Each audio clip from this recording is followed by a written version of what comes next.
बिहार विधानसभा चुनाव के exit poll आए और उसमें बड़े पैमाने पर अधिकांश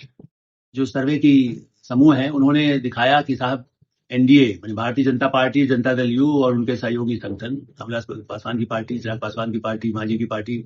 ये सब विजयी हो रहे हैं बड़े पैमाने पर। इसका एक ये भी बताया गया कि वोटिंग जो है इतना बड़े पैमाने पर हुआ है, 71.6 71% से अधिक महिलाओं ने मतदान में भाग लिया है, जो इतिहास एक नया इतिहास बना रहा है। पुरुषों ने 62% दिया, टोटल 2 चरणों में हुआ और जबकि आ चुके हैं। तो महिलाओं के उस ट्रेंड से जो आ रहा है कि साहब एनडीए जीत रहा है, दावे अलग है, क्योंकि दूसरा पक्ष तेजस्वी यादव और राहुल गांधी की कांग्रेस पार्टी, राष्ट्रीय जनता दल कांग्रेस या उनके सहयोगी,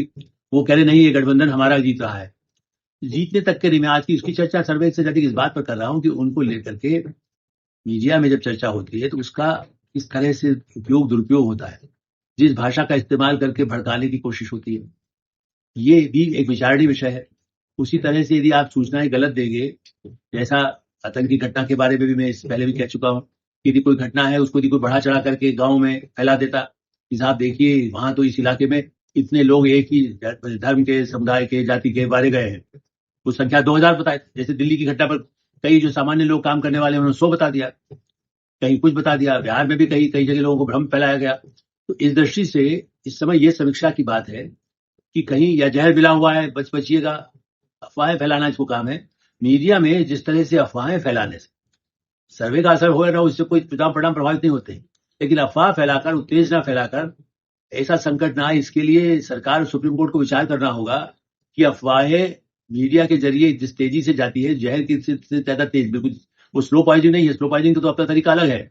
जब ऐसे मौके होते हैं जो संवेदनशील मुद्दे हो, आतंकवादी हमला हो या चुनाव हो या और कोई स्थितियां हो, ऐसे समय में इस तरह की चर्चा